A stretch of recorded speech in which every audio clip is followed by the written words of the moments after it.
மக்களுக்கு மத்தியில அனுதாபத்தால தான் விருதுநகர்ல ஓட்டு வந்து அடிக்கணும். நான் சொன்னேன் திமுக யாரு இருந்தான் இந்த ஓட்டல் வந்தது, அவன் ஏதாவது உதவி பண்ணிருப்பானா ஆட்சியில இல்லாம? இந்த மக்கள் திருந்தாது சார். பிஜேபி வந்துடும் திமுக அள்ளி கொண்டு சரிச்சிட்டாரு.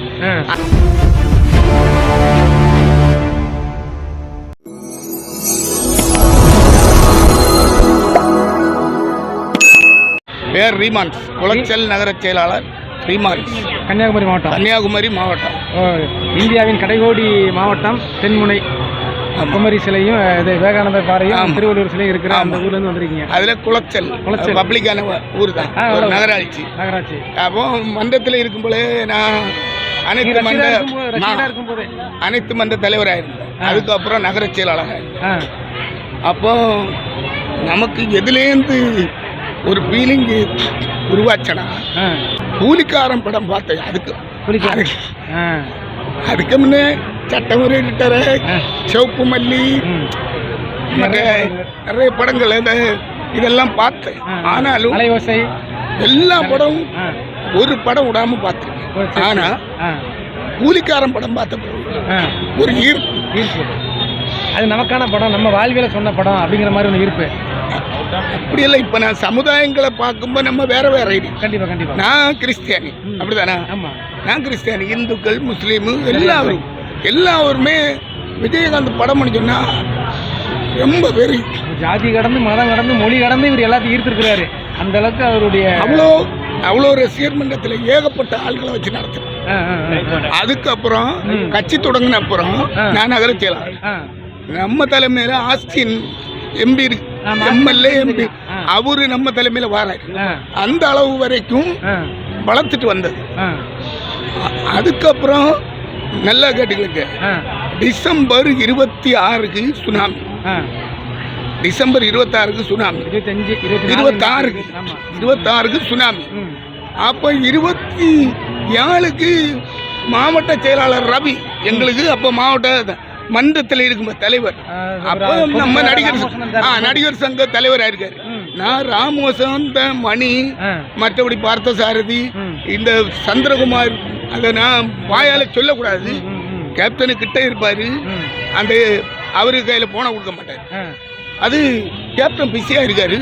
அவன் தான் ஃபுல்லா நமக்கு ஆர்கனைஸ்ல இருந்துட்டு இருந்தது. அப்ப அங்க கேப்டனை கொண்டு வரணும்னாலும் ஒரு பிரச்சனை வராத அளவுக்கு அது எனக்கு பொறுப்பா. ஏன்னா சுனாமி நேரம் எல்லா மக்களும் கொந்தளிச்சு கிடையாது, என்ன நடக்குது மக்களுக்கு. அந்த நேரம் நம்ம போய் அங்க ஒவ்வொரு முகாமிலையும் போய் சொல்லும்போ கேப்டனா கரெக்ட். அப்ப நடிகர் சங்க தலைவராட்டு மட்டுமில்லை, பெரிய கம்பீரமா இருந்துட்டு வர கேப்டனை கொண்டு வாங்க. ஆனா கொண்டு வர சொல்லுவாங்க. மக்கள் கூடனா இத ஆர்கனைஸ் பண்ணி கொண்டு போறதுக்கு நம்ம தான், நம்ம கூட இருக்க அவனு கூட இருக்க படைகள். அப்ப அந்த நேரம் எல்லாம் வீரமாறு அப்படி இருந்து ரவிய 27ஆம் தேதி குளச்ச ரீமன்ஸ போய் பாடுறா, இந்த மாதிரி ஆளுக இறந்து கிடக்கா, நீ என்ன பிடிக்கிட்டு இருக்கேன்னு கேட்ட. அதே 28ஆம் தேதி சுனாமி வந்து 26, 27 என்ன ரவி தேடுவாராரு. கன்னியாகுமரி மாவட்டம் ஃபுல்லா கேப்டனை கொண்டு போய் வழி நடத்தி கொண்டு விடுது, ஒரு பிரச்சனை இல்லாம. ஆனா எல்லா பக்கத்துல இருந்து உதவிகள் கேப்டனு பின்னால வந்து எல்லாமே பண்ணி கொடுத்தோம். ஆனா அதே 28ஆம் தேதி இறந்த நாள் தான் என உடம்பு இந்த அளவு ஆடிச்சு. கேப்டனு கூட தைரியமா நடந்தாள். அது 28ஆம் தேதி தான் குளச்சல்ல வந்தார். 28ஆம் தேதி குளச்சல் வந்தார். அதே தேதியில அதே காலையில நான் போய் 9:15 விஜயதா ஹோட்டல்ல நானும் அவர் சந்திச்சு பேசிட்டு இருக்கோம். அதே டைம்ல தான் 28ஆம் தேதி டிசம்பர். அது மனசை உருக்காம மனசை ரொம்ப சோர்வடைய வச்சுட்டு. சரி, ஒருவேளை இப்போ கேப்டன் இன்னைக்கு இருந்ததுன்னா மிகப்பெரிய ஆட்சி மாற்றம் வந்திருக்கும் தமிழ்நாட்டில். ஆட்சி மாற்றம் இந்த மக்களுக்கு மத்தியில இந்த அதாவது ஆட்சியில இருக்கவன் செய்ததை சொல்லானு ஆட்சியில இல்லாம செய்த கேப்டனை அது உங்களுக்கு அனுதாபத்தால தான் விருதுநகர்ல ஓட்டு வந்து அடிச்சு. நான் சொன்னேன் அனுதாபனமா எப்படி கேப்டன் இறந்ததுனால தான் உங்களுக்கு ஓட்டு வந்தேன். அப்ப நான் சொன்னேன் திமுகல யார் இறந்தான்? இந்த ஹோட்டல்ல வந்தது, இந்த ஹோட்டல்ல வந்தது திமுகல யார் இறந்தான்? அவன் இல்ல, அவன் தனி மனுஷனா இருக்கும்போது ஆட்சியில இல்லாம அவன் ஏதாவது உதவி பண்ணிருப்பானா? ஆட்சியில இல்லாம கேப்டன் ஆட்சியில இல்லையே, ஆட்சியில இல்லாம உதவி பண்ணாரு. அப்ப இதெல்லாம் நிறைய செஞ்சிருக்கிற மக்கள் பணியே கரெக்டான. இன்னும் இந்த மக்கள் திருந்தாது சார். பிஜேபி வந்துடும் திமுக அள்ளி கொண்டு சரிச்சிடாரு. அதே நேரம் நான் இன்னைக்கு ஒண்ணு சொல்றேன், இதை நீங்க கரெக்டா நீங்க போடணும்.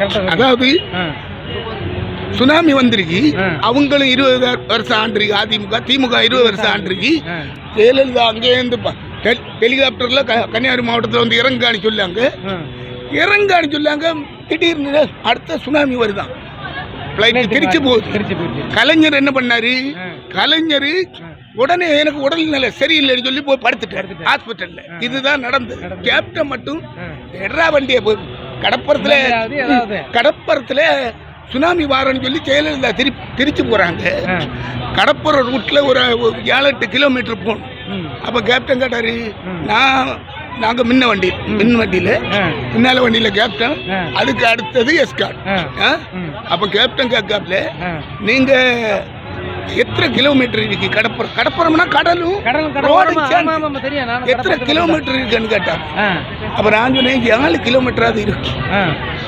7 கிலோமீட்டர் ரெடியா வண்டி நீ என்னத்தை புடுங்கின? நேரே போய் ஆஸ்பத்திரியில போய் கிடந்த கலைஞர், நேரே போய் ஆஸ்பத்திரியில போய் படுத்துட்டேன். ஜெயலலிதா வருவாங்க. ஒரு தடவை வந்து திருச்சி போயாச்சு. 2வது தடவை வரும்போது அவனு அங்க இந்த தகவல் கொடுக்காரு அதிகாரிகள். அடுத்ததும் சுனாமி வருதான். அப்ப நாங்க கடற்பர மக்களுக்கு கூட இத்தனை மாசம் அந்த மக்களுக்கு சாப்பாடு போட்டு அவங்க கேப்டன் கொடுத்ததையும் கொடுத்துட்டு இருந்தோம். அப்போ வீரன் யாரு? இப்ப மக்கள் ஏதோ சந்தர்ப்பம் போல ஓட்டு போடுதான்னு சொல்லி அவங்க பெரிய வீரம் ஒண்ணும் கிடையாது. ஆட்சியில கேப்டன் இருந்தா இதோட நல்லா இருந்திருப்பாரு. அவர் சொந்த பணத்தை எப்படி செஞ்சவர்னா 2011 எதிர்கட்சி இருந்தவர் தானே, சும்மா கிடையாதுல்ல. என்ன கேப்டன் ஒரு சுயநலம் என்னன்னா ஏழைகளுக்காக குரல் கொடுக்கதான் அவருக்கு வீரத்தை. எல்லாரும் சொன்னா ஜெயலலிதாவை எழுத்து பேசிருக்க கூடாது, ஏத்து பேசிருக்க கூடாது. விலைவாசி வைத்தினா நாங்க ஏத்து கேட்கத்தான் செய்யறோம். இன்னும் இந்த மக்கள் பேந்த நேரம் என்ன சொன்னாங்க, கேப்டன் ஜெயலலிதாவை ஏத்து பேசாம இருந்தா முதலமைச்சர் அடுத்து. இது ஒரு பேச்சா? மக்களுக்காக குரல் கொடுக்குறோம். சென்னை அந்த ஹோட்டல்ல இருக்கும்போது சொல்லாங்க, நீங்க பக்கத்து மாவட்டம் தானே, விஜயபிரபாகரனை ஜெயிச்ச வச்சிருக்கலாமே. அப்படி பக்கத்து மாவட்டத்தில் நாங்க ஓட்டு கடைசி வரைக்கும் வந்தது பார்த்தா இது ஒரு பெரிய வெற்றி.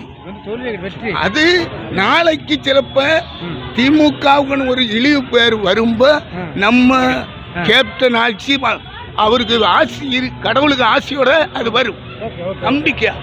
நான் என்ன சொல்றேன்.